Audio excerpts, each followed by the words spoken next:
We are now talking to Memphis Grizzlies radio play-by-play guy, Eric Hasseltine. What's going on, Eric? Hey, not much, guys. How you doing? We are good, my friend. How are you and your family doing right now with this whole pandemic and what's going on in the world? Everybody is good. I'm very lucky. No people that are very, very close to me have tested positive. We haven't really experienced any tragedies or, and this thing is obviously hit every area of the country differently. Where you guys are at, it hit it like a Mike Tyson overhand left back in the 80s. And it in my home state of California has been hit fairly hard, but we've been pretty fortunate in Tennessee. It really kind of tapered off.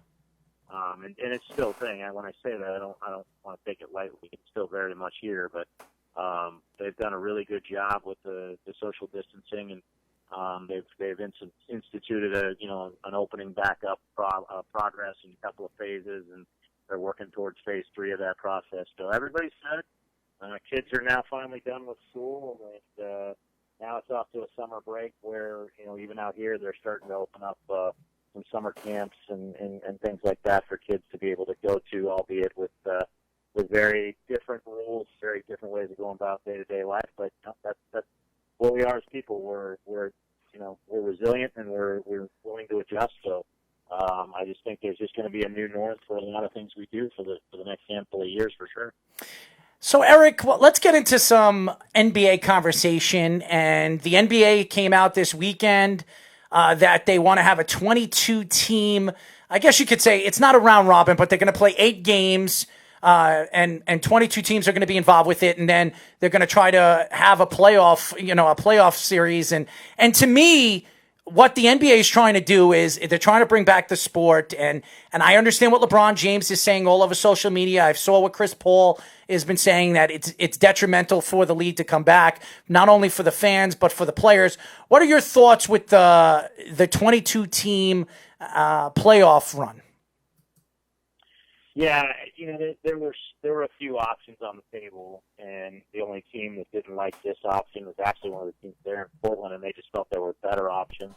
I had heard some really good suggestions from people. One of the ones that came from Gary Parrish, who's a radio host here, but also the national college basketball writer for CBSSports.com, and appears on their family of television networks during college basketball season.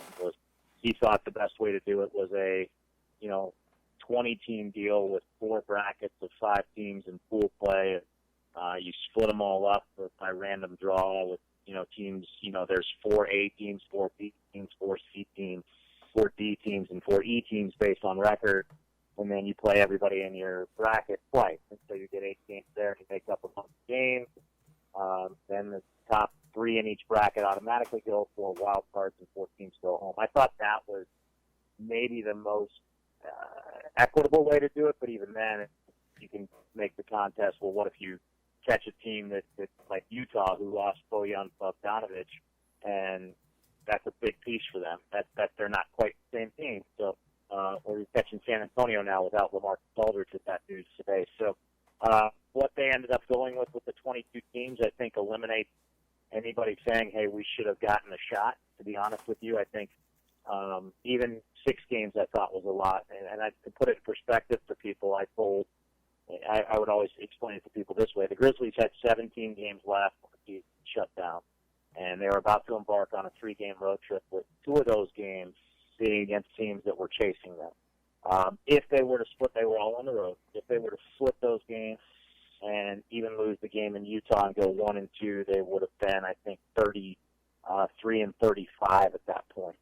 So, with that said, they had 14 games left, and even after that, if you were 4 games behind them at that point, and you have 17 games, let's say that, if the Grizzlies go 8-9, which is exactly the level they were playing at since the All-Star break, even with the toughest schedule in the league, and they were getting pieces back as we were going forward, to catch them, teams had to go 12-5, 13-4, and that's not where those teams were. That's not where the Grizzlies were. They played like that during stretch, so. A lot of people said, well, because of that, it's not fair. And I said, well, you also had head-to-head matchups, though. So I think it's fair. I think it's equitable. It'll be interesting to see what happens if a team like Phoenix or a team like Washington goes out there and loses the first 2 or 3 of their 8 and they're essentially eliminated, then how do you handle it? Do you keep playing these out, and how does that affect the rest of the game? That's going to be the thing I'll be keeping my eye on for folks, because what you don't want is a team out there and say Phoenix says, okay, Devin Booker's done. We're not – these games don't matter. We're going to sit our star down who's, can go, as we've seen, for 40, 50, 60, even 70 any given night when he gets hot, especially his capability of shooting basketball, and that can keep the team in the game. If he's out, that's a totally different ball club. If Washington loses 3 or 4 straight, and then they say, well, hey, Bradley Beal's done, we're not playing him anymore, then that's a different look to that team as well. So I feel good about where the Grizzlies are. I think it's been interesting. They struggled a little bit with New Orleans in their first 2 matchups. It gives the fans a chance to get Zion Williamson there. I think it's very equitable for Sacramento, who was playing really well in the last month and a half and had figured out how they wanted to play, which probably took them a little longer than it should have, in my opinion. But they've got a terrific young point guard, De'Aaron Fox, who can really push the tempo, and they started playing faster, and that opened things up for some of their other good players like Buddy Hield or the other Bogdanovich, who they're not related, and even Marvin Bagley with Celtics. So it's going to be interesting to watch this play out and see what happens. The Grizzlies didn't have any games remaining with Sacramento. They had 2 with Portland, 2 with New Orleans, and 1 with San Antonio in that group that was chasing them. They had finished with Phoenix. They were done with Washington and Orlando. But the word I got was they were going to try to hand-pick the games on teams' remaining schedules against teams that were going to be down there and then kind of fill in the void. So 5 of the 8 games, if they do that, the Grizzlies are already spoken for. They also had games remaining with Philadelphia, Utah, and Houston. So it wouldn't surprise me if those are the 8 games the Grizzlies play. And if that's the case, then you know what? You got to win it to get in it. And I've never been one to shy away and say, hey, it should, you should just be given this on a silver platter because this is where you were. If you have a chance to play it out, that's what this is about. You play to win, and you play to earn the right to be there. And I think it's fair. And I know some people say, oh, Memphis gets the shaft because the league wants Zion to have a chance to get in. Well, that's fine. The league's a business, and Zion's a draw. Zion's a terrific talent, and I want to see him play too. I also want to see the Grizzlies win 4 or 5 of these games and try to build a 4-game lead and 5-3.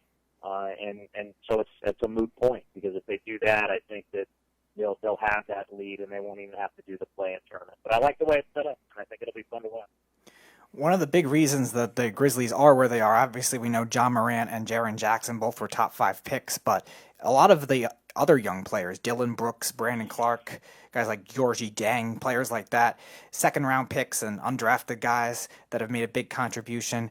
What impresses you most about their performances, and also what does that say about their new head coach in Taylor Jenkins? Well, let me start with Taylor, because coach has been phenomenal. And just to get a grasp on what kind of person Taylor Jenkins is, this is his first year in Memphis, and he came up through the San Antonio system, went to Atlanta when Mike Budenholzer got the job. He had coached in the Q with the Austin Toros, and then became the lead assistant in Milwaukee. And it's remarkable to me, night in, night out, how many teams we play where other assistants come over and make it a point to come talk to him. And there's a relationship there that maybe we didn't know about off the top. And I get to speak to him before every game. He's always very candid, very honest. He's brought a style that we have not really ever seen here in Memphis. I've been with the team since they moved in 2001.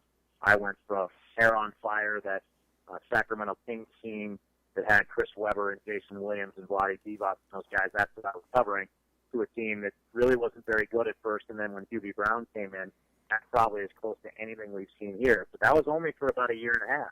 And after that, it was Mike Fratello, then Mark Ivaroni, then Lionel Hollins and Dave Yeager. And those were teams that, because of the roster partially and because of their styles and beliefs on the defensive side of things, they slowed it down. This team believes in defense, but they play fast.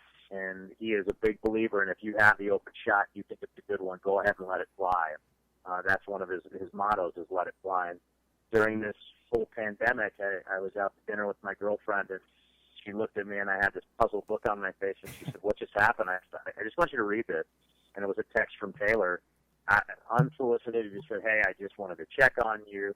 I just wanted to thank you for everything you did during this year. I think we're going to get to play again. I'm really looking forward to coming back and catching up with you, and hopefully your family's And that's just the type of guy he is. And he sent that to me. He sent that to some of our other broadcasters and people that go with the traveling party. And he's very serious when it comes to his game preparation, and we all understand that and respect that.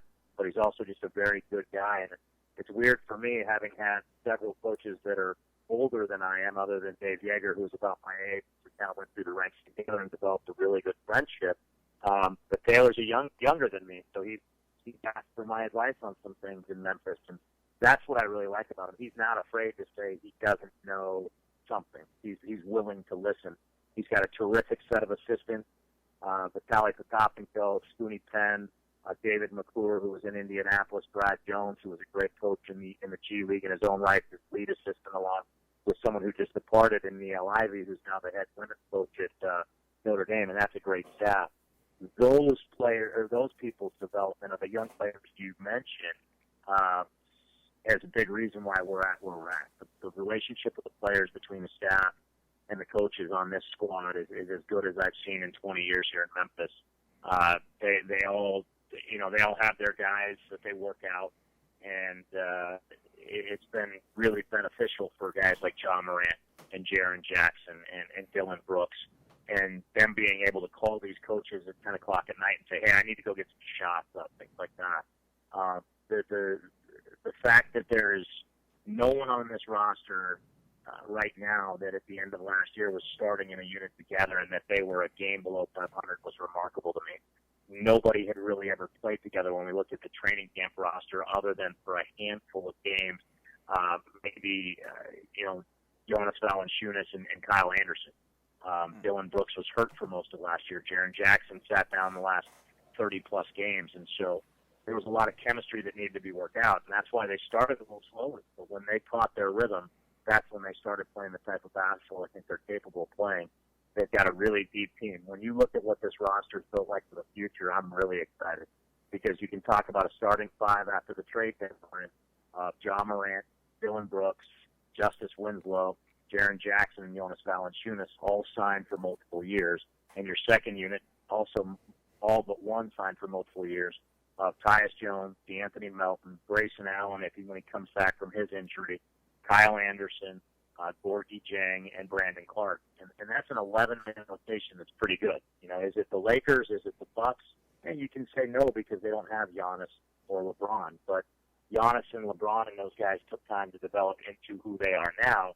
And that's where I think John Morant can get to. Not that he's LeBron, but he can get to that star level where he can really be the go-to guy. And he's got a sidekick that is getting better each and every night out in Jaren Jackson. And they have to remember, both of them are under the age of 21 right now. And that bodes really, really good things for the future for this team.